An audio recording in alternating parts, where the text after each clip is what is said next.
নামাজ তো এমন একটি জিনিস যেখানে আওয়ামী লীগ বলেন, বিএনপি বলেন, জাতীয় পার্টি, জাসদ বলেন, হেফাজত বলেন, চরমনাই বলেন, সারসিনা বলেন, ফুরপুরা বলেন, সবাই এক কাতারে দাঁড়ায়।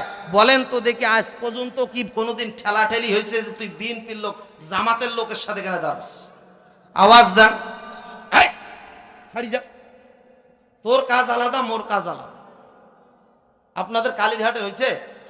তাহলে এই শিক্ষা যিনি দেন তিনি কে? এ ব্যাপারে কোরআনের আয়াত আছে। এই শিক্ষা নামাজ একমাত্র দেয়। দলাদলি নেই, মারামারি নেই। কাতারটা যখন সোজা হয়, আল্লাহ তখন বলে ওয়াতাসিমু বিহাবলিল্লাহি জামিআন ওয়া লা তাফাররাকু।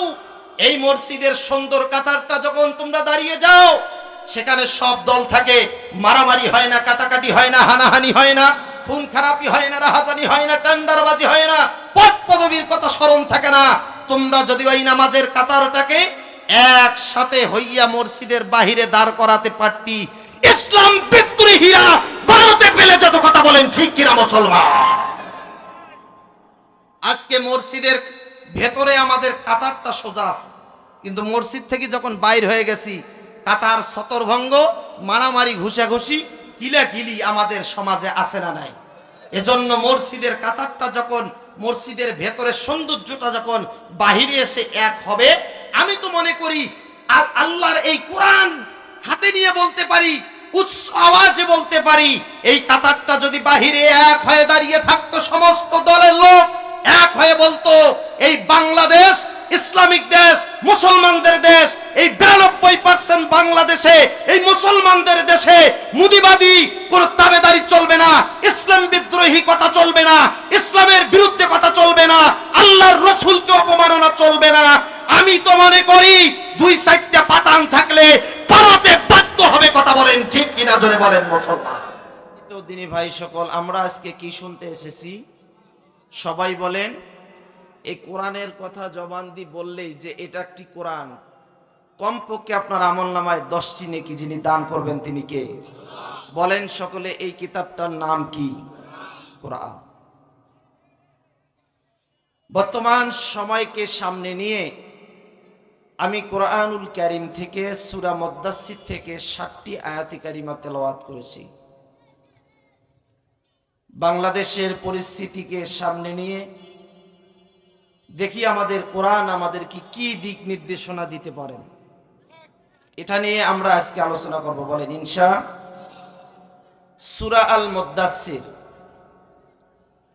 রাসূল করিম সাল্লাল্লাহু আলাইহি ওয়াসাল্লামের মক্কি জীবনে এই সূরাটি নাজিল হয়েছে। আমি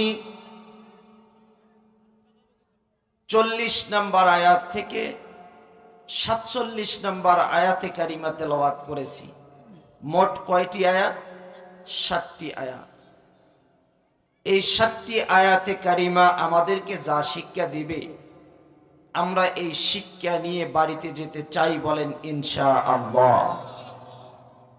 শুরুতেই বলে দেই, আয়াত হলো 7টা আর অপরাধ হলো 4টা। কয়টা? 4টা অপরাধ করার কারণে তারা কঠিন বিপদে 60টি আয়াতের মাঝ থেকে 4টি আয়াতে কারিমা প্রমাণিত করে যে অপরাধী কারা। তাহলে বলেন, আয়াত হলো 60টি, অপরাধ হলো কয়টি? 4টি। আমার ভাইরা, এই কোরআনের সুন্দর কথাগুলো যখন আমরা বলতে যাই, বিভিন্ন দিক থেকে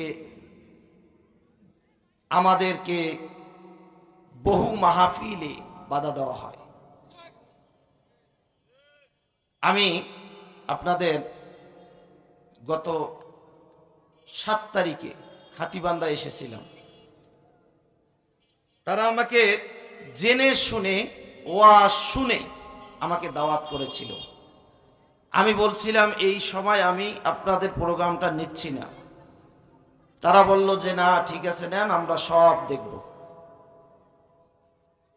কথা গভীর মনোযোগ দিয়ে বোঝায়। আমি যখন মাহফিলে অ্যাটেন্ড করলাম, তারা আমাকে রাত 11টা পর্যন্ত বসে রাখলো, স্টেজ উঠাবে না।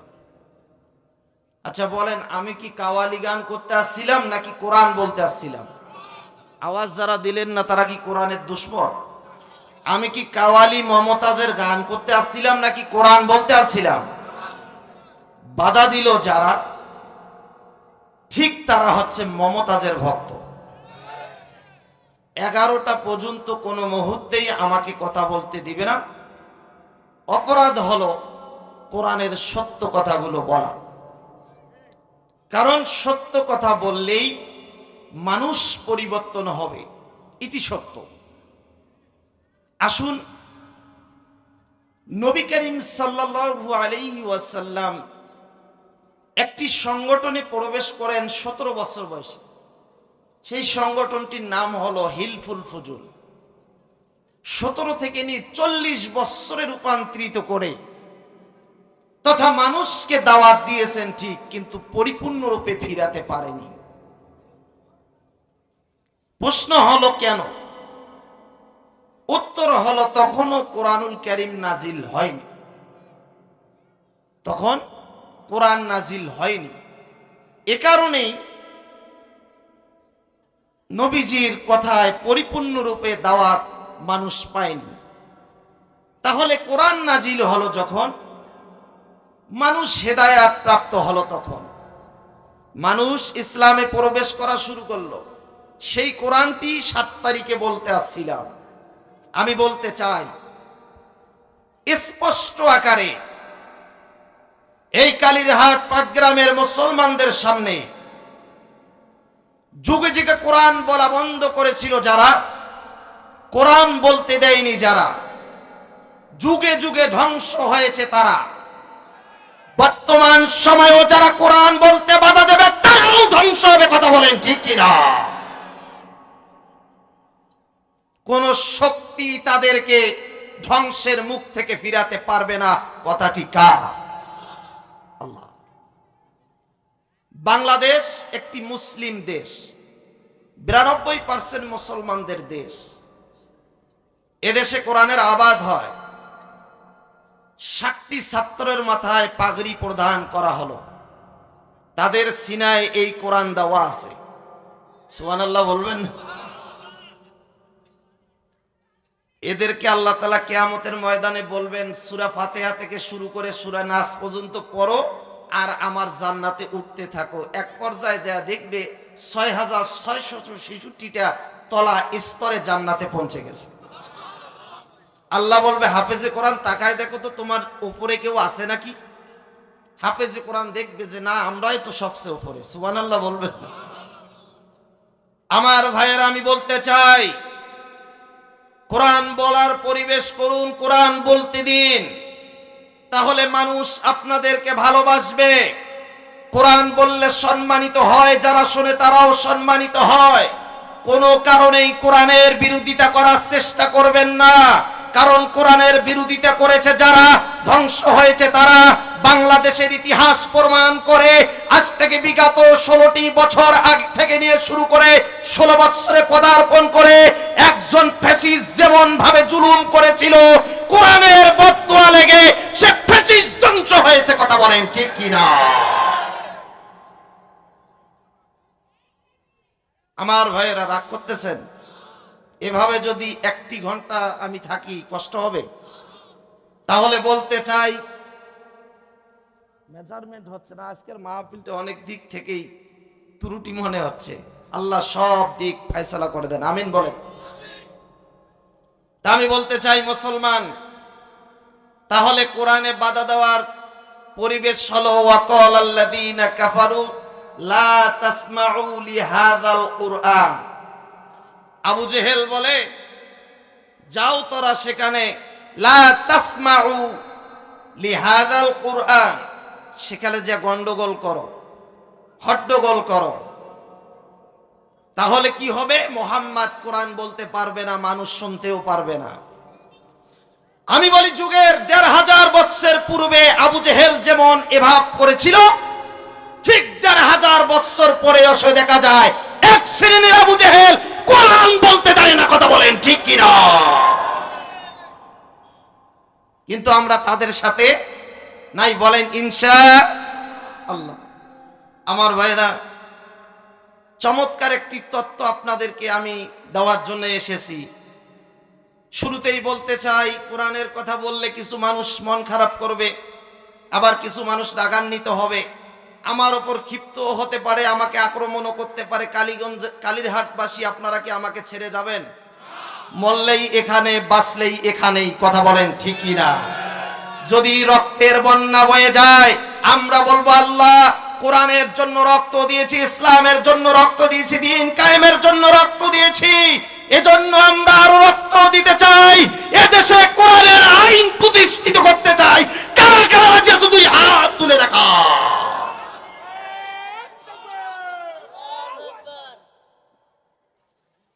হাসি গেলেন?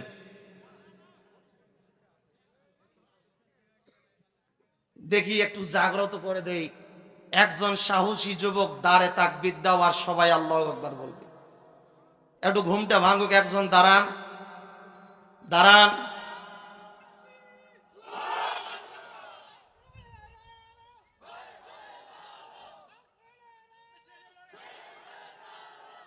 বাস, আমি একটু কষ্ট দিতে চাই।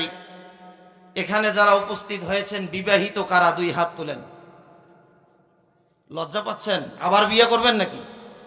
ওই যে গতকালকে হাইকোর্টের অর্ডার, আইন পাশ হয়েছে যে দ্বিতীয় বিয়ে করলে প্রথম বউয়ের অনুমতি লাগবে না, এই নিয়ে ফেসবুক গরম। কি খুশি রে! আমি বুঝি না এত দুঃখ বিবাহিত মানুষের ভেতরে, যে এই কথা শোনার পরে খালি কয়েছে আল্লাহ আমাকে বাঁচাইছে।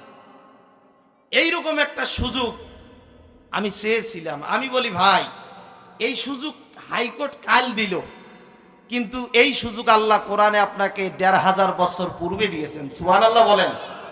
তবে করা যাবে না।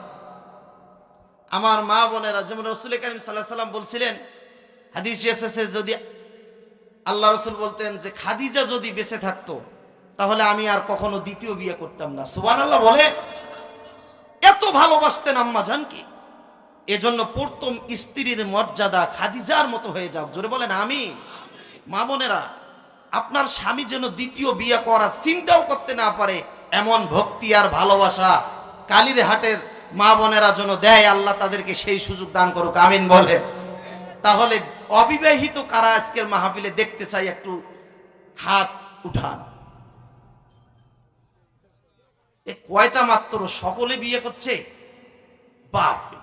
তাহলে বিবাহিত অবিবাহিত সবাই মিলে আমরা একটা তাকবীর দিতে চাই, যে তাকবীরের আওয়াজে এই মাহফিলের চতুর্দিকে উড়ি পোকা, সার পোকা, তালা পোকা, ইসলাম বিরোধী রাম আর বামপন্থীরা যেন এখান থেকে সরে যায়, 1 কিলোমিটার দূরে পৌঁছে যায়, জিজ্ঞাসা মনে মনে চিন্তা করে কোন জায়গায় গেছিলাম রে বাবা। তাকবীরের আওয়াজে আমার কলিজা ফানা ফানা। একটা তাকবীর দান, লিল্লাহি তাকবীর, নারায়ে তাকবীর। আজকের মাহফিল কবুল করুন, কবুল করুন। বলেন আজকের মাহফিল কবুল করুন, কবুল করুন। লিল্লাহি তাকবীর। বাস। আল্লাহ রাব্বুল আলামিন সূরা আল মুদ্দাসসির আলোচনায় ঢুকে যাব। আমি একটু কষ্ট দিলাম, মন খারাপ করলেন? সামনে আগাতে থাকি, কথা হবে ইনশাআল্লাহ। সূরা আল মুদ্দাসসির 40 নম্বর আয়াত থেকে 47 নম্বর আয়াত আমি তেলাওয়াত করেছি। আমার ভাইরা, এই দুনিয়াতে আমাদের অনেক বন্ধু আছে, আছে না? আল্লাহ রাব্বুল আলামিন এই বন্ধুত্বগুলো টিকায় রাখার জন্য একটি জান্নাত তৈরি করেছেন। যারা দুনিয়াতে বন্ধুত্ব করে, এই বন্ধুত্বগুলোকে আল্লাহ তাআলা জান্নাতে জায়গা করে দিবেন। সুবহানাল্লাহ। তার মানে এমন বন্ধুত্ব যে মেয়ের বাড়িতে গেলে একসাথে, বাজারে গেলে একসাথে, স্কুলে গেলে একসাথে। এই বন্ধুগুলোর কি কবরে দরকার নাই? জোরে বলেন নাই? আছে। তা আল্লাহ তাআলা সেই কথাই বলেছেন, যারা দুনিয়াতে সৎ লোকের সাথে বন্ধুত্ব করে, আল্লাহ তাআলা এই বন্ধুত্বগুলো জান্নাতের মধ্যে একত্রিত করে দেন। ফি জান্নাতিন ইয়াতাসাআলুন। জান্নাতে জান্নাতি ব্যক্তিগুলোকে একত্রিত করা হবে, তাদেরকে 2টা সিংহাসন দেওয়া হবে। কি আসন? সিংহাসন। তারা 2 মুহা হয়ে গল্প শুরু করবে, এক পলকে ৭০,০০০ বছর চলে যাবে। সুবহানাল্লাহ। তারা গল্প করবে, কি গল্প? দুনিয়ার গল্প, জান্নাতি গল্প।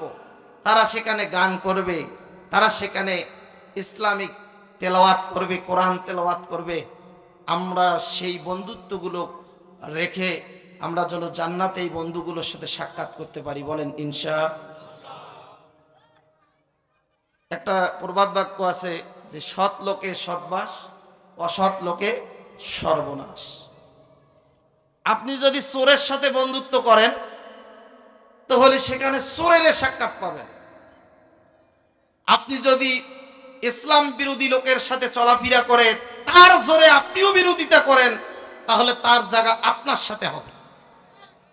আর যদি আপনি কোরআনকে ভালোবেসে, ইসলামকে ভালোবেসে, ইসলামের প্রসারের জন্য এই সমস্ত লোকের সাথে চলাফেরা করেন তাহলে জান্নাতে তাদের সাথে আল্লাহ জায়গা করে দেবেন। রব্বুল আলামিন বলেন কোরআনুল কারীমে, ফি জান্নাতিন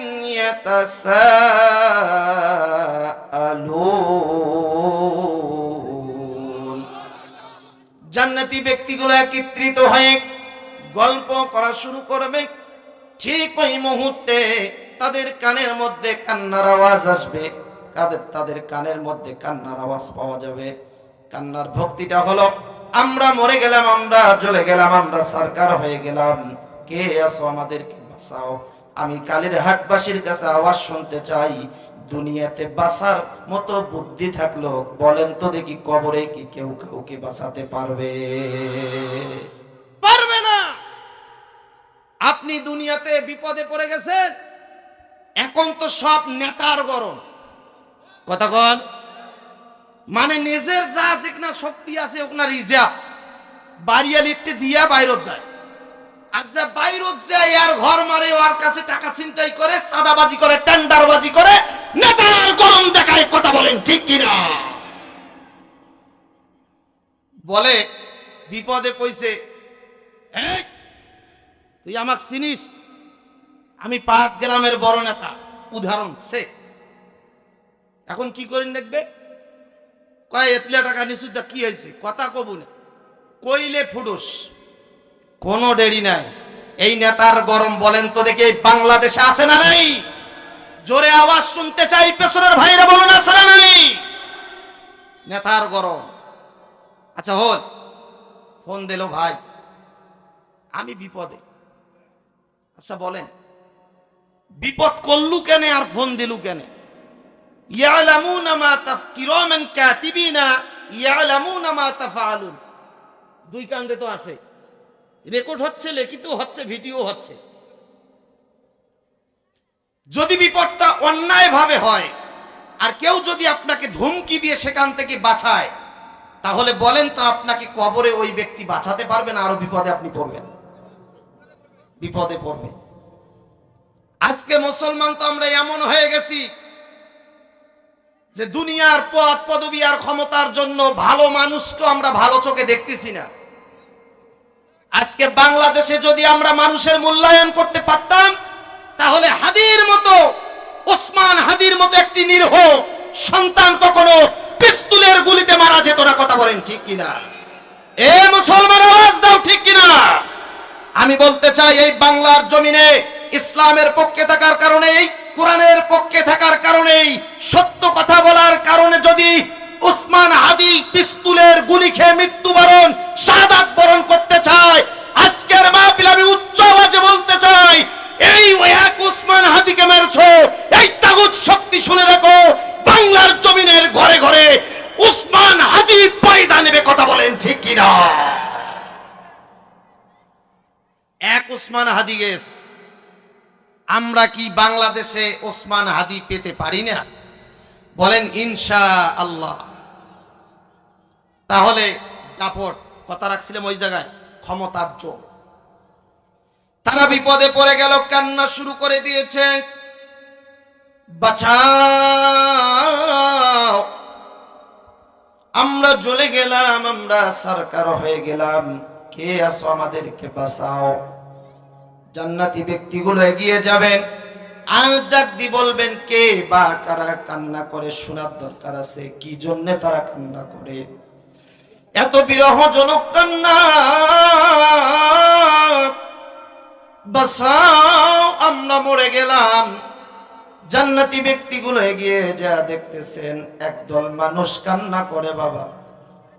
কান্না করতে করতে তারা পেরেশানিতে পড়ে গেছে, আর বলতেছে ও জান্নাতি ব্যক্তিগুলো তোমরা আমাকে বাঁচাও, তোমরা যদি আমাদেরকে বাঁচাইতে পারো তাহলে কঠিন যন্ত্রণা থেকে আমরা মুক্তি পাব। চিৎকার করে বলুন না সুবহানাল্লাহ। বিপদ কি? জান্নাতি ব্যক্তিগুলো বলতেছে কান্নাটা থেমে দাও, বলো কেন তোমরা কান্না করো, কি হয়েছে তোমাদের? তারা বলল আনিল মুজরিমিন, আমরা হলাম অপরাধী। জোরে আমি শুনতে চাই তারা কি? এই আয়াতের অর্থ হচ্ছে আনিল মুজরিমিন, তারা স্বীকার করতেছে যে আমরা অপরাধী। কি অপরাধ করে আসছো, কেন কান্না করতেছ? তারা বলতেছে মা সালাকাকুম ফি সাকার। আল্লাহর রাসূল সাল্লাল্লাহু আলাইহি সাল্লামকে জিজ্ঞাসা করা হলো সাকর কি? নবী করিম সাল্লাল্লাহু আলাইহি সাল্লাম উত্তর দিলেন সাকর তো একটি ভয়ঙ্কর জাহান্নাম। ভয়ঙ্কর কি? জাহান্নাম। মা সালাকাকুম ফি সাকার, আল্লাহ তাআলা আমাদেরকে সাকরে ফেলিয়ে দিয়েছে। আমাদের মৃত্যু হচ্ছে, আবার জীবিত হচ্ছি, আবার পুরানো হচ্ছে, নিমিষেই আবার পূর্ণাঙ্গ ভাবে মানুষ তৈরি করতেছেন। আওয়াজ শুনতে চাই এই শক্তি, এই ক্ষমতা একজনার, তিনি কে? রব্বুল আলামিন এই শক্তির ব্যাপারে কোরআনুল কারীমে বলেছেন কাইফা তাকফুরুনা বিল্লাহি ওয়া কুনতুম আমওয়াতান ফাআহইয়াকুম সুম্মা ইউমীতুকুম সুম্মা ইউহয়ীকুম সুম্মা ইলাইহি তুরজাউন।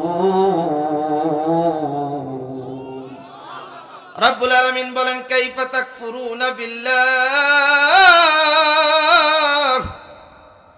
ওহে মানুষ কেন তোমরা কুফরি করো, তোমরা কেন ভুলিয়ে যাও? তাকফুরুনা বিল্লাহি ওয়া কুনতুম আমওয়াতা, বলেন তো দেখি আমাদের যিনি মৃত্যু দেন তিনি কে? কুনতুম আমওয়াতা ফাআহইয়াকুম, আবার আল্লাহ রাব্বুল আলামিন বলেন আমি তোমাদেরকে জীবিত করব। সুম্মা ইউমীতুকুম, আবার তোমাদেরকে মৃত্যু দেব। সুম্মা ইউহয়ীকুম, আবার তোমাদেরকে পুনরায় মানুষ করে আমি হিসাব নেওয়ার জন্য দাঁড় করাবো। সুম্মা ইলাইহি তুরজাউন, পুনরায় আমি তোমাদেরকে সামনে হাজির করব। বলেন তো দেখি এই শক্তি একজনার, তিনি কে? জান্নাতি ব্যক্তিগুলো বলতেছে আমরা জ্বলে যাচ্ছি, পড়ে যাচ্ছি সাকর নামক জাহান্নামের মধ্যে, আল্লাহ আমাদেরকে ফেলিয়ে দিয়েছে। জান্নাতি ব্যক্তিগুলো বলল বলো কি কারণে তোমাদেরকে এই কঠিন আযাব আল্লাহ তাআলা দিল, এই কারণটা তোমরা খুলে বলো। আমি কালীরহাটের মুসলমানদের কাছে জানতে চাই তাদের জাহান্নামের করুণ দৃশ্যর কথা আমাদের শোনার দরকার। বলেন তো দেখি আছে না নাই? কি হয়েছে তোমাদের, কেন কাঁদো বলো? তারা বলল আমাদের 1 নাম্বার অপরাধ, 4টা অপরাধের কথা বলছিলাম, কয়টা? নাম্বার 1, আমরা দুনিয়াতে যখন বেঁচে ছিলাম আমরা নামাজ আদায় করি নাই। আমি শুনতে চাই জবান দি বলেন 4টা অপরাধে সাকরে জ্বলে, তার মধ্যে 1 নাম্বারে কি? সবাই মন খারাপ করছেন ভাই, বলেন 1 নাম্বার অপরাধ। আমাদের সমাজে সবাই নামাজ পড়ে, সবাই নামাজ পড়ে, ফজরের নামাজ তো আরো বেশি মুসল্লি হয়। হ্যাঁ, আমাদের কিশোরগঞ্জে মাঝে মাঝে কিছু মুয়াজ্জিন সাহেবের সাথে দেখা হলে বলে যে এমনও দিন যায়, এমনও রাত্রি যায়, ফজর কেটে যায় যে আমি একাই আজান দিয়ে একাই নামাজ পড়ি। তা কেন পড়েন ভাই? কয় যে টাকা নাও আসছে কি, তার মানে ওও পড়িল না হয় যদি আজানটার দায়িত্ব না থাকে। তাহলে তাদের 1 নাম্বার অপরাধ, আমরা দুনিয়াতে বেঁচে যখন ছিলাম আমরা নামাজ আদায় করি নাই। তাহলে বলেন নামাজ যিনি পড়ার হুকুম দিয়েছেন তিনি কে? সাকর নামক জাহান্নামীগুলো বলবে, এক নম্বর অপরাধ, ক্বালু লাম নাকু মিনাল মুসাল্লিন।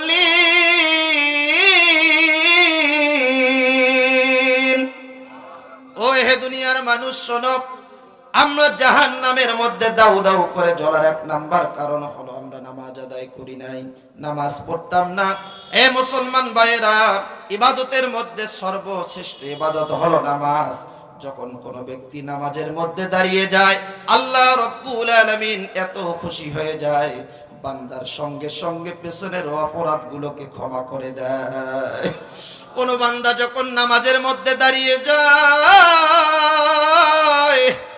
আর যখন তাসবিহ গুলো পড়তে থাকে, সুবহান রাব্বিয়াল আযীম, সুবহান রাব্বিয়াল আলা, আল্লাহ রাব্বুল আলামিনের সত্য নামের প্রশংসা করে আল্লাহ রাব্বুল আলামিন আরশে আজিমের সকল ফেরেশতাকে ডাক দিয়ে বলে, ফেরেশতারা শোনো, তোমরা না বলেছিলাম ওই জাতি বানার প্রয়োজন নাই?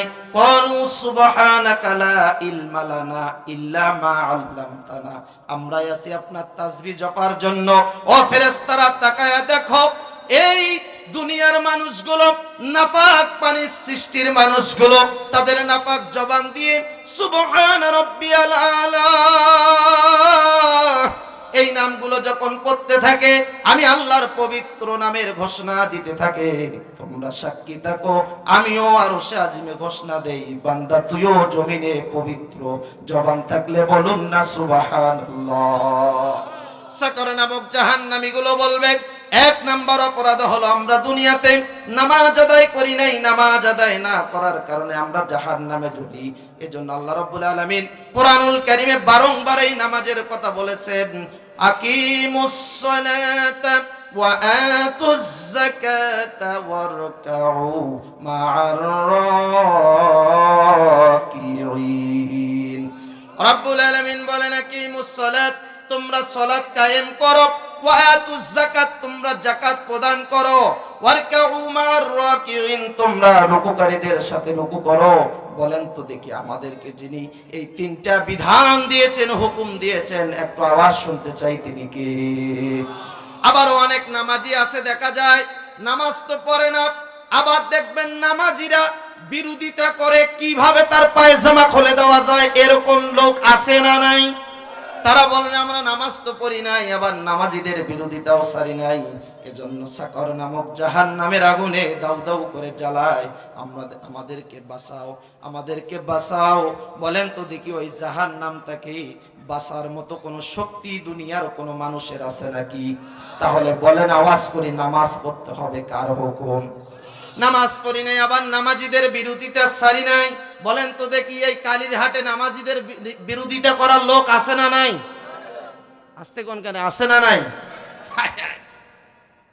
এমন ভাবে বিরোধিতা করবে, কলিজায় যে আঘাত দেবে, কলিজায়। এখন যারা উঠবে মনে করবেন এগুলো বেনামাজি, একে লেখিত, কারণ অ্যান্টিবায়োটিক শুরু হয়েছে। কি কথা ঠিক না বেঠে? পড়েন আর না পড়েন এ কথা যেন গোপন থাকে, ওঠেন না। আজ যদি ওঠেন তাহলে মনে করবো যে এটাই আসলে নামাজ পড়ে না। আমার ভাইরা, আমি কাউকে আঘাত দেওয়ার জন্য বলতেছি না, নামাজ পড়তে হবে কার জন্য? শ্রেষ্ঠ ইবাদত। আঘাত দেয়, বিরোধিতা করে, আমার ভাইয়েরা, তাদের এক নাম্বার অপরাধ কি? সকলে বলেন, নামাজ না পড়া। তারা বলবে আমরা না। আবার নামাজ যারা পড়ি, আমরা 15-20 বছর ধরে নামাজ আদায় করি, আমাদের নামাজের পরিবর্তন নাই। কোন ব্যক্তি যদি ভুল ধরে তাহলে তার উপর রাগান্বিত হই, ক্ষিপ্ত হয়ে যাই। এমন লোক জোরে বলুন তো দেখি, আছে না নাই? আমাদের ভাইয়েরা, নামাজগুলো পড়তে হবে, সহি শুদ্ধভাবে নামাজ পড়তে হবে। ও মুসলমান ভাইয়েরা, পাটগ্রামের যুবক ভাইয়েরা শুনুন, এজন্য নামাজ আপনাকে খুজুর সাথে পড়তে হবে, ভালো করে পড়তে হবে। যে ব্যক্তি নামাজ সুন্দরভাবে পড়লো, তার মনের মধ্যে তৃপ্তি আসে, আবার নামাজ কবুল হয়ে গেছে।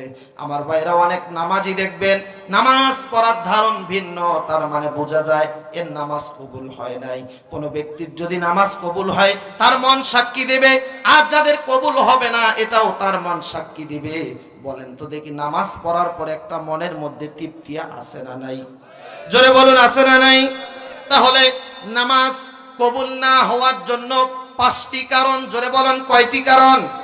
নাম্বার 1, আমরা নামাজের মধ্যে যা বলি তা নিজে জানি না। নামাজে কি বলি 20 বছরের নামাজিকে প্রশ্ন করেন, এখনো বলতে পারবে না, সানা বলতে পারবে না, সূরা বলতে পারবে না, কোন সূরা মিলাবে এটাও জানে না, কোন সময় তাশাহুদ করতে হবে, কোন সময় দরুদ শরীফ পড়তে হবে। মা বোনেরা কাল লাগান, এজন্য মা বোনদেরও নামাজের দরকার আছে, মা বোনদেরও তালিমের দরকার আছে, মা বোনদের জন্য কোরআন শিক্ষার ব্যবস্থার দরকার আছে।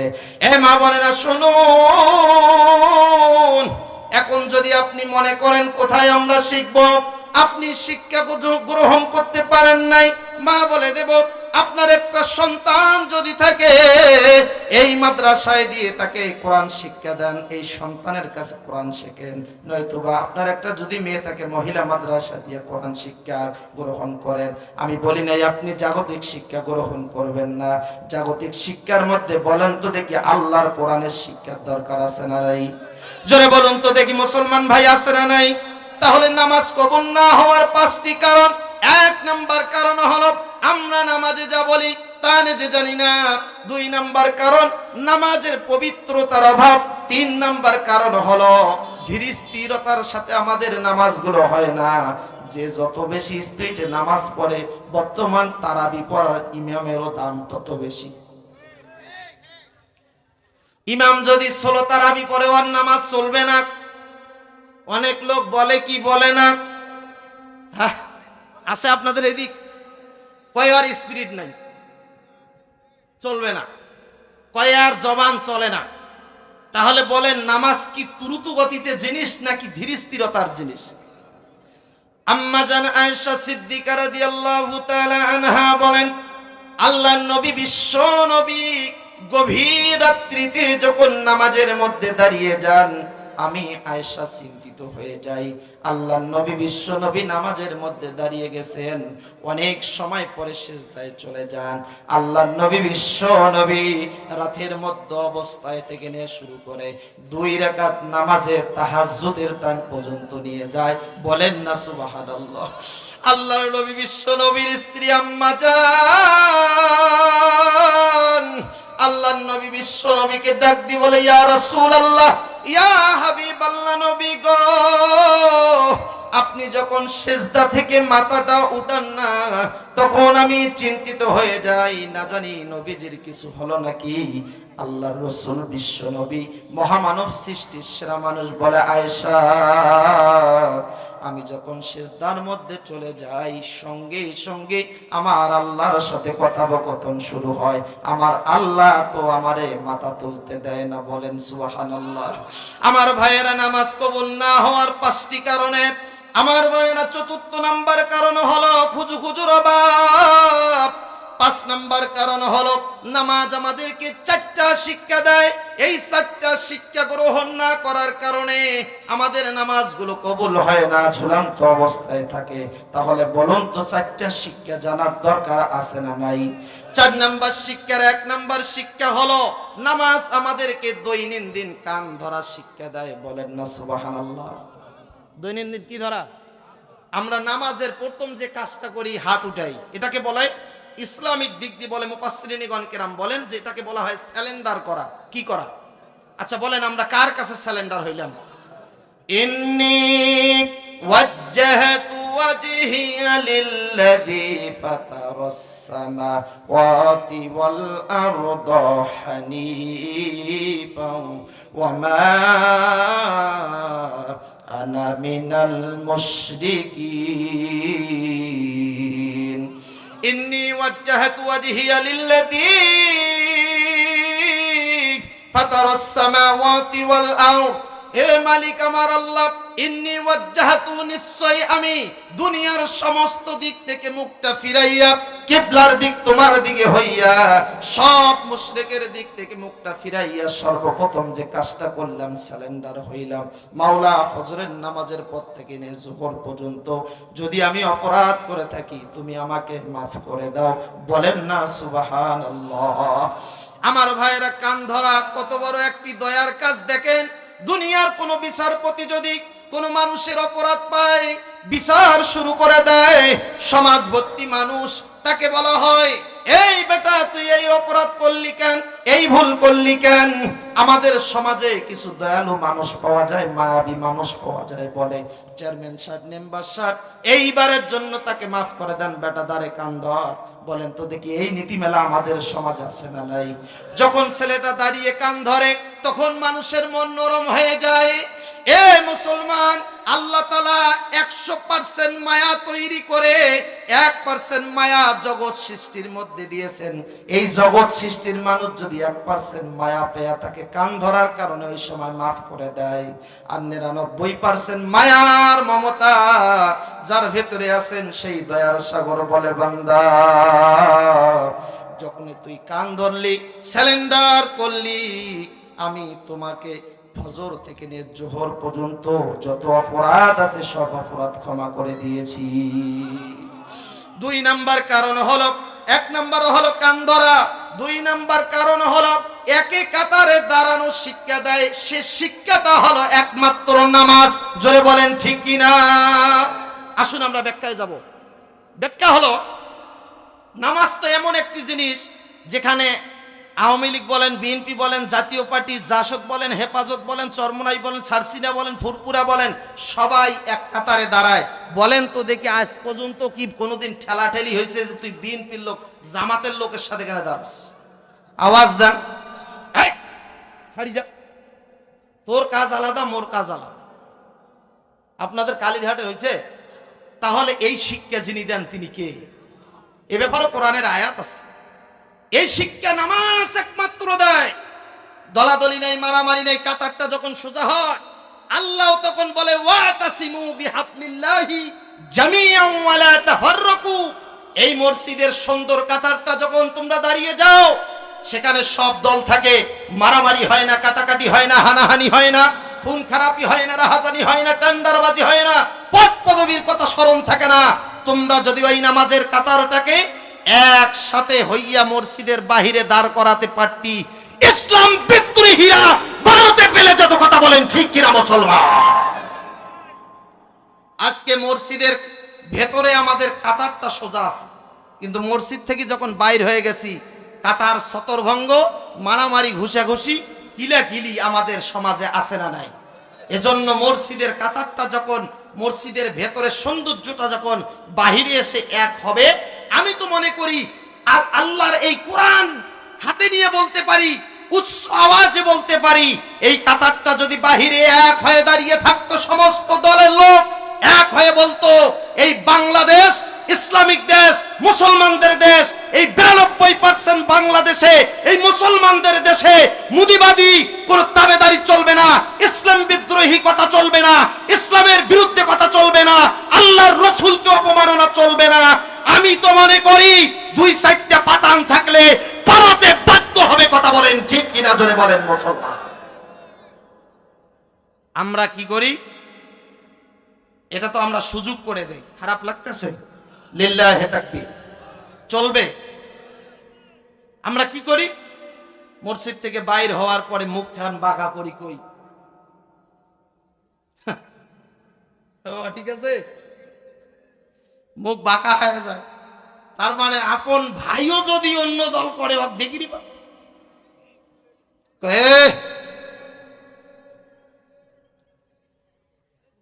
আছে না নাই? আল্লাহ আমাদের সমস্ত ভাইদেরকে এক প্ল্যাটফর্মে দ্বারা তৌফিক দান করুন, আমিন বলেন। আমি বলি, মুসলমান, আপনি তো মুসলমান, আমরা সবাই কি ইব্রাহিমের সন্তান, আমরা মুসলমান। আমাদের সবাইরে এই কোরআন দরকার আছে না? এই কোরআনটা সবারই দরকার আছে। এই কোরআন যারা বলবে যে আমি মানি না, এই কোরআনের আমার প্রয়োজন নাই, আমি বলি তুই মুসলমানের, তোর পরিচয় মুসলমান আর থাকতে পারে না। ইসলাম সুন্দর যদি কোরআন থাকে, আর যদি কোরআন থাকে ইসলাম অপূর্ণতায় পরিণত হবে যদি কোরআন না থাকে।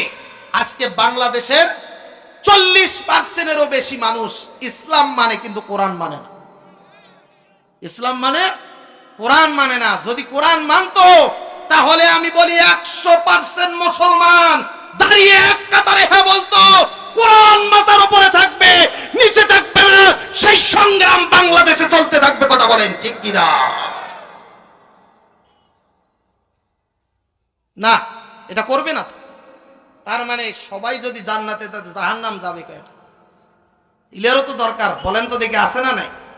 তাহলে নামাজ আমাদেরকে শিক্ষা দেয় ওয়াতাসিমু বিহাবলিল্লাহ জামিআন ওয়া লা তাফাররাকু। আল্লাহ বলে এক সারিতে আবদ্ধ হও আর বীরের মতো দাঁড়িয়ে থাকো, আর বলো আমরা মুসলমান, আমরা বীরের জাত, আমরা কোনো তাগুত শক্তির পরোয়া করি না।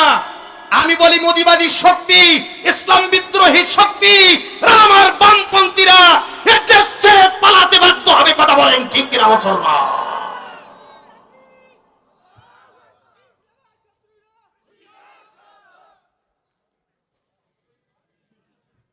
আপনাদের এলাকার লোক বেঠি দেখায়।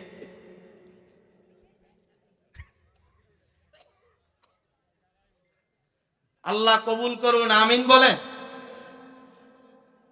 2 নাম্বার শিক্ষা হলো একে কাতারে দাঁড় হওয়া। এ মুসলমান বন্ধুরা, পাক গ্রামের ভাইয়েরা শুনুন, যখন কোন মানুষ নামাজের কাতারে এক হয়ে দাঁড়িয়ে যায়, যেমন টানা সৌন্দর্য দেখায়, ওই কাতারটাকে বাইরে বার করার দরকার আছে না নাই? বলুন তো দেখি আছে না নাই? সবাই বলেন ইনশাআল্লাহ।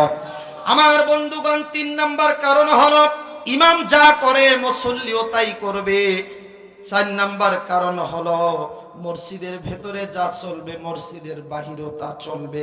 মসজিদের ভেতরে যা চলবে না, নামাজ বলে মসজিদের বাহিরেও তা চলবে না, হারাম।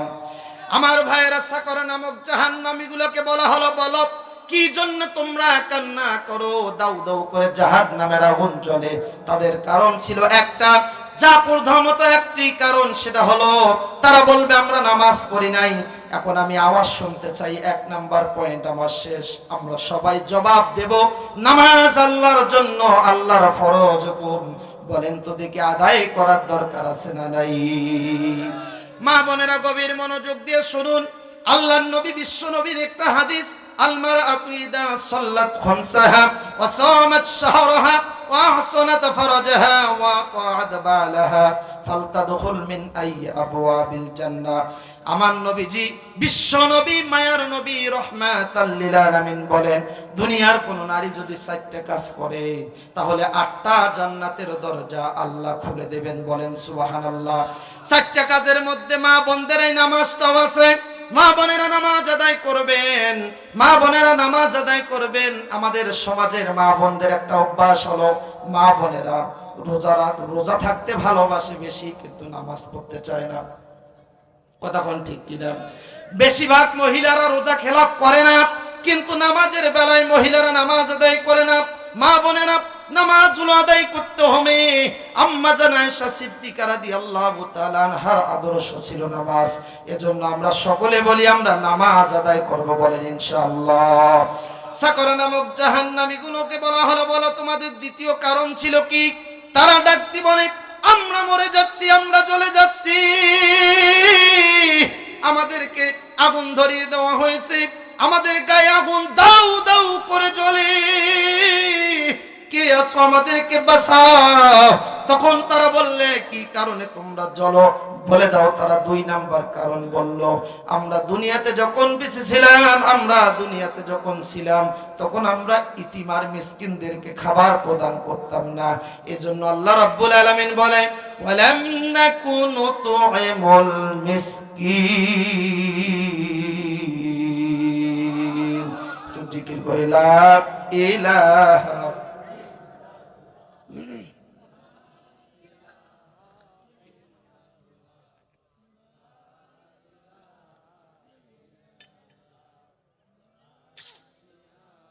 লা ইলাহা ইল্লাল্লাহু মুহাম্মাদুর রাসূলুল্লাহ সাল্লাল্লাহু আলাইহি ওয়াসাল্লাম।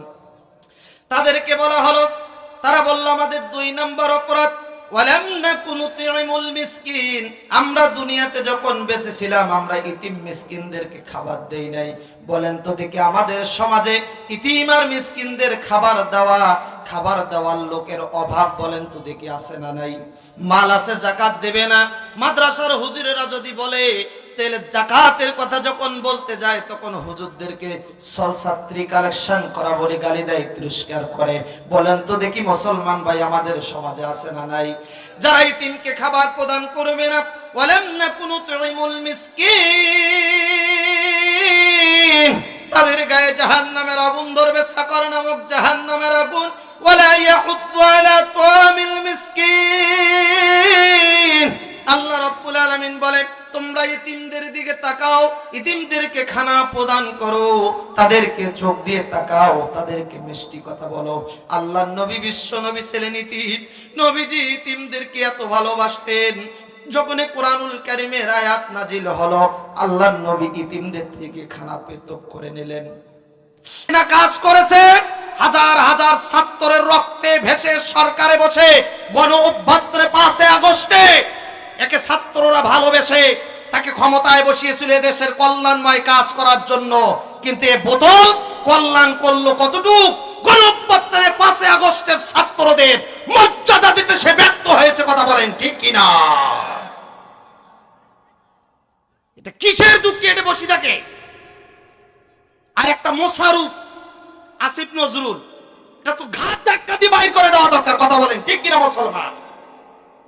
আজকে বাংলাদেশে প্রতিদিনে আপনি খবর পেপার পত্রিকায় দেখবেন ধর্ষণ আছে, ছিনতাই আছে, রাহাজানি আছে। আজকে দেখবেন মানুষের টাকা লুটপাট, মানুষ খুন, ছোট্ট ছোট্ট মেয়েরা পর্যন্ত ইফটিজিং এর শিকার হচ্ছে। এই নজরুল, এই আসিফ নজরুল, তুই মানুষের বাচ্চা হয়ে থাকলে এখনো সততা গ্রহণ কর, তাহলে জাতি তোকে ভালোবাসবে। নয়তো নমরুদ ফেরাউনের মতো লাথি মেরে বাংলাদেশ থেকে তাড়িয়ে দেবে। কথা বলেন ঠিক কিনা? ইলার মধ্যে কোনো কমন সেন্স নাই। এদেরকে হেদায়েত দাও, জোরে বলেন আমিন। এর কাজ হলো ইতিমদের পাশে দাঁড়া, রাষ্ট্রের খোঁজ খবর নেওয়া, রাষ্ট্রের মাল তোলা। দেখেন ইতিমদেরকে এ রাষ্ট্রের দায়িত্বে থাকা ব্যক্তিরা যদি কোনো মানুষ অভাবে পড়ে যায়, একজন মানুষ যদি রাতে খানা না খেয়ে কান্না করে, এর জবাবদাহিতা যিনি নেবেন তিনি কে? আল্লাহর নবী বিশ্ব নবীর একজন সাহাবীর কথা বলি মুসলমান শুনুন। আল্লাহর নবী বিশ্ব নবী মুহাম্মদ আরবি সাল্লাল্লাহু আলাইহি ওয়াসাল্লামের সাহাবী ছিলেন খলিফাতুল মুসলিমিন ওমর। ওমর যখন প্রেসিডেন্ট হলেন, অর্ধ পৃথিবীর শাসক, দেশ চালান অর্ধ পৃথিবীর শাসক, তিনি তো আল্লাহর জান্নাত দুনিয়াতে আল্লাহর নবী ঘোষণা দিয়ে গেছে আশারে মুবাশশারে 10 জন সাহাবী জান্নাতে যাবে, তার মধ্যে একজন হলো ওমর। জবান খুলে আওয়াজ দিয়ে বলুন না সুবহানাল্লাহ। ওমর রাদিয়াল্লাহু তাআলা আনহু রাষ্ট্রের প্রেসিডেন্ট। তিনি রাত্র যখন হতো বিছনার মধ্যে পিঠ লাগাইতেন না, তার রাজপ্রাসাদটা ছিল খেজুর পাতার রাজপ্রাসাদ। রাত্রি গভীর হয়ে গেছে, একদিন তিনি একজন সাহাবীকে ডাক দিলেন, ও সাহাবী চলো, রাষ্ট্রের কাজে বাইর হতে হবে। টিপ টিপ করে পানি পড়ে। তিনি একটা ছোটের সালাম গায়ের মধ্যে দিয়ে গভীর রজনীতে রাষ্ট্রের কাজের জন্য বাইর হয়ে গেলেন। আমাদের রাষ্ট্রে যারা কাজ করে, যারা কর্মকর্তা, এরা যখন বাইর হতে যায় তাদের আগাড়িতে পিছাড়িতে ডাইনে বামে পুলিশ লাগে, অনেক রকমের বাহিনীর দরকার। বলেন তো দেখি আছে না নাই? আল্লাহর কোরআন যদি রাষ্ট্রে থাকে কোনো বাহিনী লাগবে না, প্রতিটা মানুষ তার জন্য বাহিনী হবে। ঘোষণা কার? ওমর রাদিয়াল্লাহু তাআলা আনহু গভীর রজনীতে পাহাড়ের পাদদেশ দিয়ে যাচ্ছিলেন। ঠিক দেখতে পাইলেন একটি পাহাড়ের নিচে একটা বাড়ি দেখা যায়, টিপ টিপ করে আলো জ্বলে। আল্লাহর নবী বিশ্ব নবীর সাহাবী মনে করলেন যে ওখানে মনে হয় জুয়ার আসর বসেছে। আমার রাষ্ট্রে যদি কোনো ব্যক্তি জুয়া খেলে এর জবাব আমাকে দিতে হবে। আল্লাহর নবীর সাহাবী 1 পা 2 পা করে এগিয়ে গেলেন। সেখানে যা দেখতেছেন কান্নার আওয়াজ পায়, ছোট্ট ছোট্ট বাচ্চাগুলো কান্না করতেছে। আল্লাহর নবীর সাহাবী ওমর তার সাথীকে বললেন, কে কাঁদে, কেন কাঁদেন, এটা তো শোনার দরকার। গভীর রজনীতে, এই গভীর রজনীতে আমার রাষ্ট্রের মধ্যে কেউ কান্না করবে আর আমি ওমর ঘুমিয়ে থাকবো, খেয়ে থাকবো, তা তো হতে পারে না। রাষ্ট্রের দায়িত্ব কাকে বলে? ওমর রাদিয়াল্লাহু তাআলা আনহু এগিয়ে গেলেন আর তার মা দুইটা বাচ্চাকে সান্ত্বনা দিচ্ছেন, মা গো একটু পরে খাওয়ার ব্যবস্থা হবে, তোমরা আর কান্না করিও না। আমি খানা রেডি করতেছি, কিন্তু বাড়িতে কোনো খানার ব্যবস্থা নাই। ওমর রাদিয়াল্লাহু তাআলা আনহু রাষ্ট্রের প্রেসিডেন্ট হওয়ার পরে তিনি তার পরিচয়টাকে গোপন করলেন। বলুন না আল্লাহু আকবার। ওমর রাদিয়াল্লাহু তাআলা আনহু তার পরিচয়টাকে গোপন করলেন আর গেটের মধ্যে ডাক দিলেন, আসসালামু আলাইকুম ইয়া আহলাল বাইত। এই বাড়িতে কেউ আছো নাকি? জবাব দাও। ভেতর থেকে কয়েকবার ডাক দেওয়ার পরে আওয়াজ আসলো, কে? এত রাত্রিতে, গভীর রজনীতে কে ডাকো, কেন ডাকো বলো। আল্লাহর নবী সাহাবী উত্তর দিলেন, আমি একজন মুসাফির, আমি শুনতে চাই গভীর রজনীতে কেন তোমার বাচ্চাগুলো কান্না করে। ওমর রাদিয়াল্লাহু তাআলা আনহু তার পরিচয় গোপন করে বললেন, আমি মুসাফির। যদি ওমরের নাম শুনে তাহলে ভয় পাবে, তার মনে থাকা সত্য কথাগুলো বলবে না। মুসাফিরকে বললেন, মুসাফির গভীর রজনীতে তোমাকে কিছুই বলার নাই আমার। কোনদিন যদি এই রাষ্ট্রের প্রেসিডেন্ট এই ওমর, এই জালেমকে যদি আমি পাই, তাহলে আমি তার কলার ধরে বলবো, কে তোর এই রাষ্ট্রের দায়িত্ব দেশে? একটি মাস ধরে আমার বাড়িতে কোনো খানার ব্যবস্থা নাই, আমার বাড়ির খোঁজ খবর নেওয়ার মতো কি তোমার কোনো কর্মকর্তা রাষ্ট্রে নাই? জোরে জোরে বলুন না আল্লাহু আকবার। রাষ্ট্রের প্রেসিডেন্ট ওমর রাদিয়াল্লাহু তাআলা আনহুর গা ঘেমে গেছে।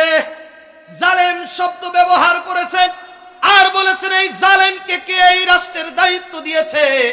এই জালেম যদি আমার খোঁজ খবর না নেয়, আমি আল্লাহর কারগড়ায় বিচার দেব আর বলবো ওমর নাকি দুনিয়াতে জান্নাতের সার্টিফিকেট পাইছে। না না, এর জান্নাত দিও না। আমার এই কষ্টের প্রতিদান না দেওয়া পর্যন্ত ওমর জান্নাতে যেতে পারবে না।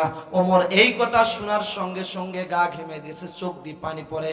আল্লাহর নবী, বিশ্ব নবী ডাক দিয়ে বলে, আমার সাহাবী ওমরের মতো আর কেউ হবে না, যে সাহাবী নবীজির গর্দান কাটতে গিয়ে হেদায়েত পেয়ে মুসলমান হয়ে গেছে আর তার সিংহের মতো শরীরটাকে আল্লাহর জন্য বিলীন করে দিয়েছে।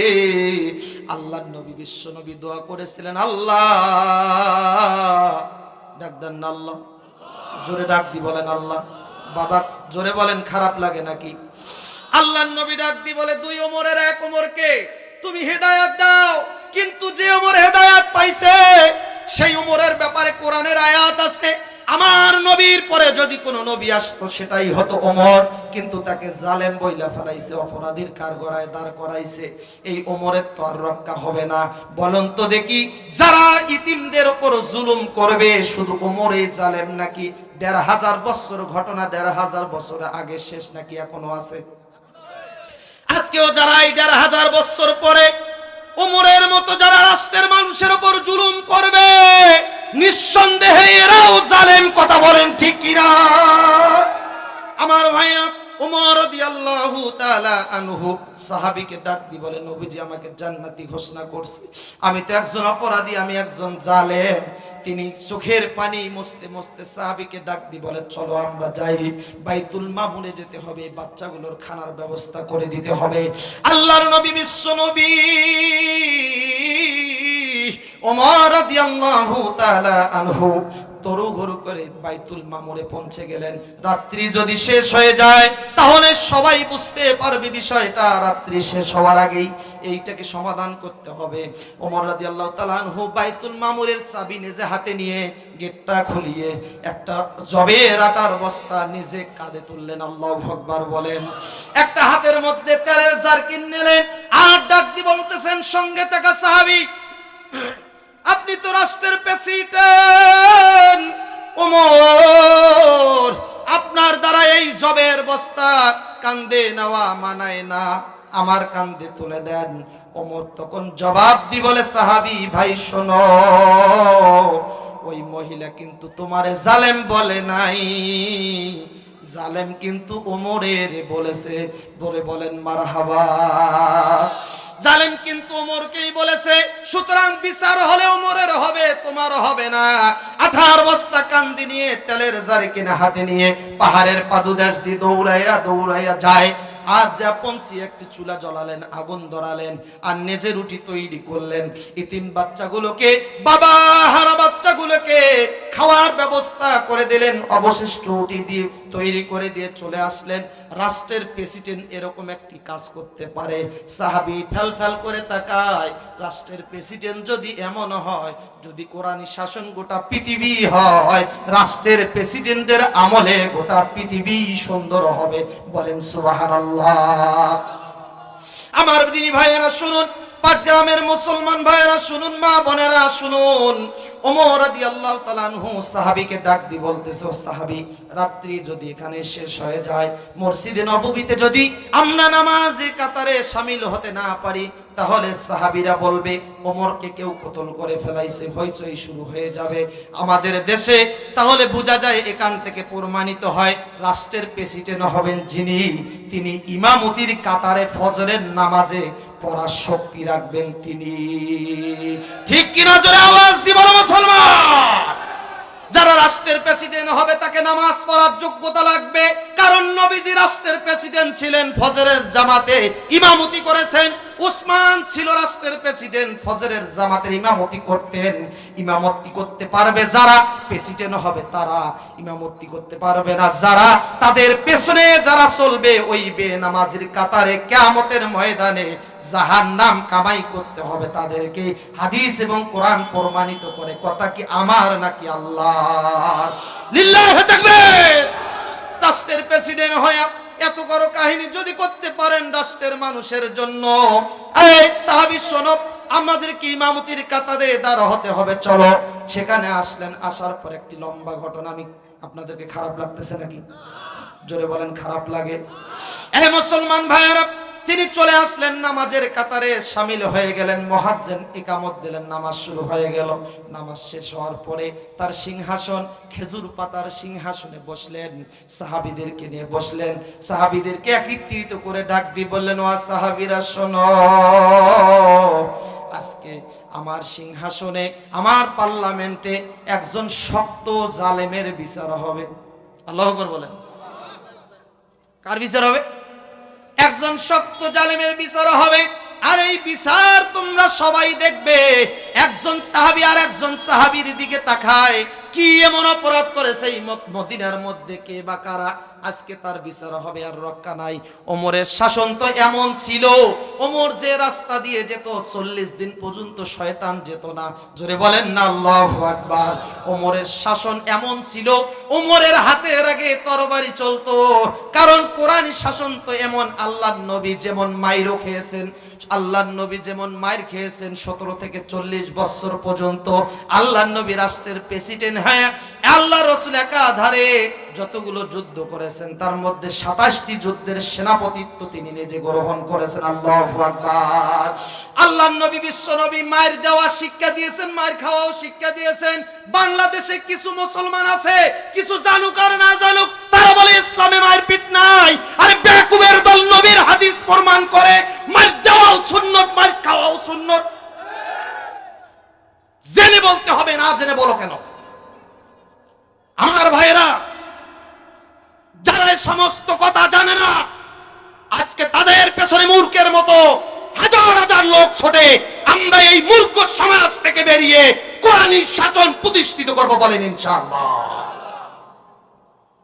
আমার ভাইয়েরা, কথা বলতেছিলাম, ওমর রাদিয়াল্লাহু তাআলা আনহু বললেন একজন শক্ত জালেমের বিচার হবে। সাহাবীরা বলল, কে অপরাধ করেছে এই মক্কা মদিনার মধ্যে?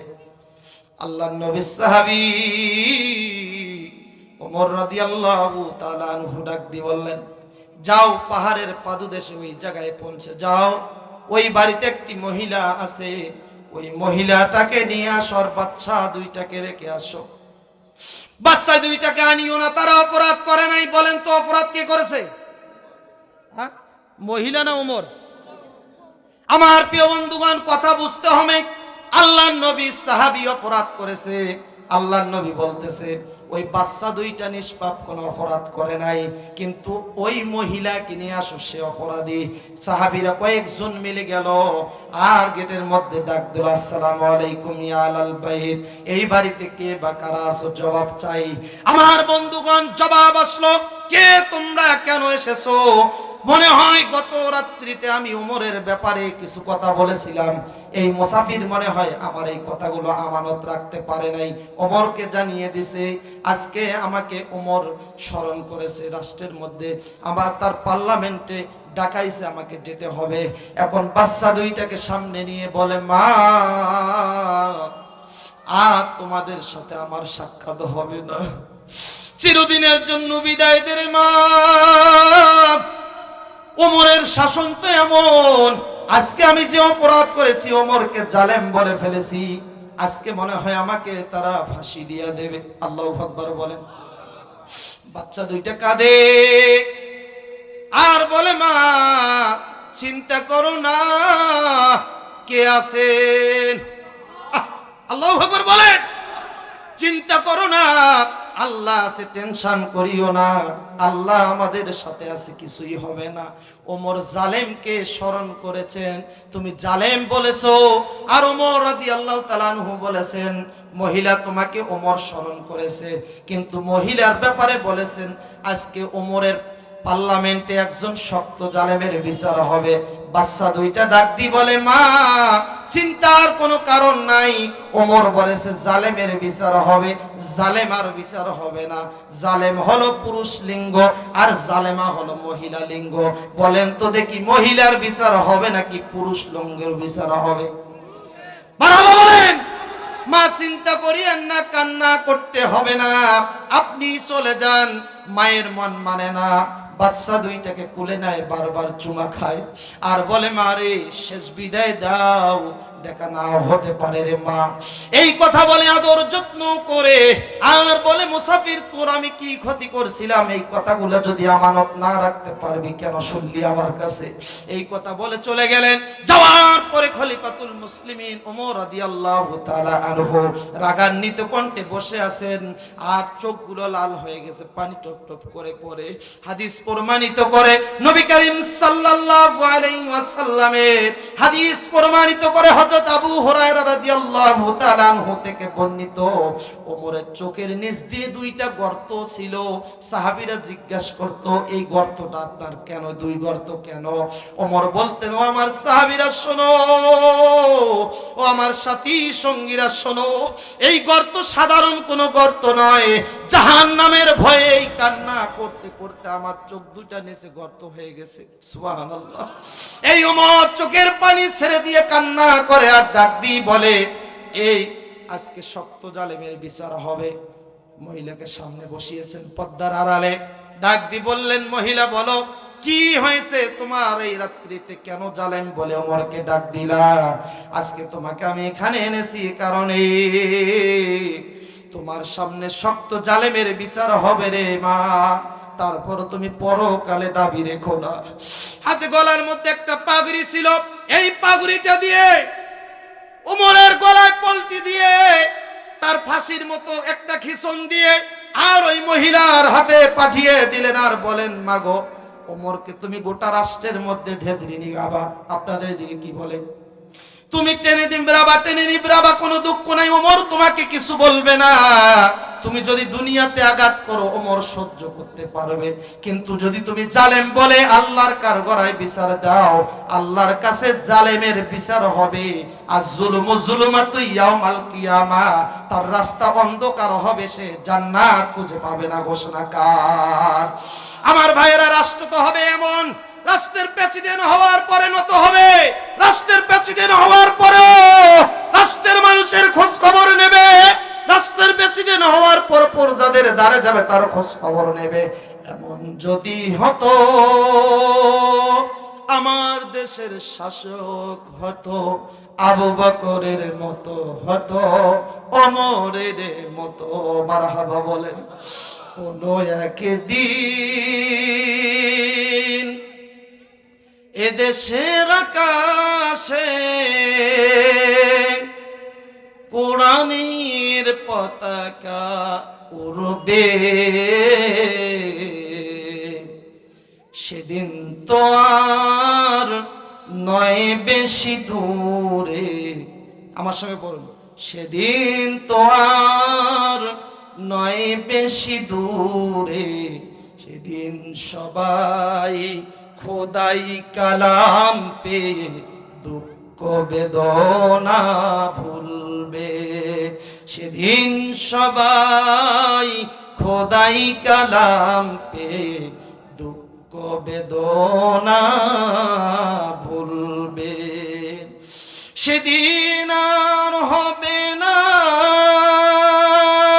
রাহাজানি, হবে না তালবাহানা, ঠিক কিনা বলো? সেদিন সবাই খোদাই কালাম পেয়ে দুঃখ বেদনা ভুলবে। আমরা কোরআনের সাথে থাকতে চাই কি চাই না? জোরে বলুন ইনশাআল্লাহ। সাকার নামক জাহান্নামী ব্যক্তিগুলো বলতেছে আমরা জাহান্নামের আগুনে দাউ দাউ করে পড়তেছি, আমাদেরকে আল্লাহ তাআলা সাকার নামক জাহান্নামে পোড়ায়। তাদের দ্বিতীয় নাম্বার অপরাধ হলো তারা ইতিম আর মিসকিনদেরকে খাবার দিত না, ইতিমদেরকে খাবার প্রদান করত না। বলুন তো দেখি মুসলমান ভাইয়েরা, আমাদের বাড়ির পার্শ্ববর্তী যারা বড় লোক আছেন, ডাইনে বামে একটু খোঁজ খবর নিয়ে খাবেন। কারণ কোন মানুষ যদি আপনার বাড়ির পাশে না খেয়ে ঘুমায়, আর আপনি যদি পেট ভরে খানা খেয়ে ঘুমান, আর একটু যদি কষ্টবোধ মনে না করেন, রাতের খানা পেটের যিনি হারাম করে দেবেন তিনি কি? আমার বন্ধুগণ, ইতিমদেরকে খানা প্রদান করতে হবে। জান্নাতি ব্যক্তিগুলো বলে কেন কাঁদো? এই না বুক পায়ে যদি লাগে তারপরও মস্তিষ্কে আগুন ধরে যায়। আমার বন্ধুরা তারা বলল 4 নম্বর অপরাধ আমাদের ছিল, এই অপরাধ করার কারণে সাকর নামক জাহান্নামের আগুনে জ্বলি। আমার সঙ্গে কোরআনের আয়াত পড়ুন, কুন্না নুকাযিবু বিয়াউমিদ্দিন। আল্লাহু আকবার, জোরে বলবেন না? তাহলে আপনাদের দুর্বলতা শুরু হয়ে গেছে, আমি দোয়া করি দেব। ওয়া কুন্না নুকাযিবু বিয়াউমিদ্দিন।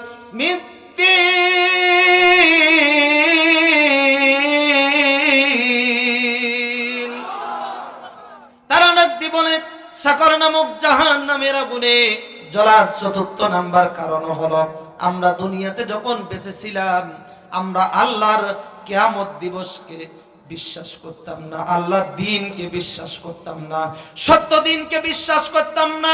আমরা দ্বীনকে কখনো মেনে নেই নাই। আমাদের সমাজে হাজার হাজার মানুষ আছে এখনো পর্যন্ত 5 ওয়াক্ত নামাজ পড়নেওয়ালা ব্যক্তি আল্লাহর দ্বীনকে মানতে পারে নাই। নামাজ পড়ে ঠিক, সত্য দ্বীনকে মানতে পারে নাই। সত্য দ্বীন কাকে বলে? রাত শেষ হয়ে গেলে দ্বীন ওই দিন নয়। সত্য দ্বীন তো তারাই মানে যারা কোরআনের জন্য নিজের রক্ত ঝরে দেয়, কখনো কখনো শহীদি কাফালার কাতারে দাঁড়া হয়। কথা বলেন ঠিক কিনা? শহীদ তো হবে তারা যারা আল্লাহর দ্বীন মেনে নেবে। আমার ভাইরা, এদেশে হাজার হাজার মানুষ দেখা যায় পাগড়ি পাল্টাইতে পাল্টাইতে মাথার এখানে কালো দাগ পড়ে গেছে। কোরআনের সত্য কথা যখন আপনি তার কানে দেবেন, তার গায়ে জ্বালা পড়া শুরু হয়ে যাবে। তার মানে 50 বছরের নামাজি হলো এখনো দ্বীন মানতে পারে? দিন মানতে পারে নাই। দিন যদি মানতো কোনো কৈফিয়ত থাকতো না। দিন মানা ব্যক্তি আল্লাহর দ্বীনের জন্য এক পায়ে দাঁড়িয়ে শহীদি কাফেলার কাতারে দাঁড় হবে, কোনো দ্বিধা করবে না। কথা বলুন ঠিক কিনা? জাহান্নামী ব্যক্তিগুলো 4টা অপরাধ ছিল। 1 নম্বর অপরাধ তারা নামাজ পড়ে নাই। 2 নম্বর অপরাধ হলো তারা ইতিমদেরকে খাবার দেয় নাই। 3 নম্বর অপরাধ হলো তারা গীবত শিকায়াত করেছিল। 4 নম্বর অপরাধ হলো আল্লাহর দ্বীনকে তারা অস্বীকার করেছিল। আজকের আলোচনার সাবজেক্ট হলো জাহান্নামে যাওয়ার কারণ কয়টা? জোরে বলেন কয়টা? সাকর নামক জাহান্নামে জ্বলার অপরাধ কয়টা? আমরা এই সাকর নামক জাহান্নামে আগুনে জ্বলতে চাই না। এই কাজগুলো আমরা করব না। বলেন ইনশাআল্লাহ। বলেন তো দেখি, নামাজ হবে কার জন্য? যে ব্যক্তি নামাজ পড়ে তার জন্য খুশি হন কে? আমরা ইতিমদের খাবার দেব, বলেন ইনশাআল্লাহ। আমরা গীবত শিকায়াত করব না, বলেন ইনশাআল্লাহ। আল্লাহর দ্বীনকে স্বীকার করে নেব। বলেন জোরে ইনশাআল্লাহ। আল্লাহ আমাদেরকে কবুল করুন। মা বোনেরা, গভীর রজনীতে আপনারা বয়ান শুনতে আসছেন, আমি কিছুই আপনাদেরকে দিতে পারলাম না। বলেছিলাম নবীজির হাদিস একটা, এক নম্বরে মা বোনেরা 8টা জান্নাতের দরজা খুলে যাবে। এক নাম্বার, যদি আপনি আলমারআতু ইযা সাল্লাত খামসাহা, যদি আপনি আল্লাহর হুকুম 5 ওয়াক্ত নামাজ আদায় করেন। 2 নম্বরে, যদি আপনি রমজান মাসে রোজা রাখেন। 3 নম্বরে, যদি আপনি আপনার সতীত্ব লজ্জা স্থানের হেফাজত করেন। 4 নম্বরে, যদি আপনি স্বামীর কথার মধ্যে চলেন। এই 4টা কাজ করলে 8টা জান্নাতের দরজা খুলবে মা, 8টা জান্নাতের দরজা খুলবে মা। বলেন না সুবহানাল্লাহ, আল্লাহুম্মা আমিন।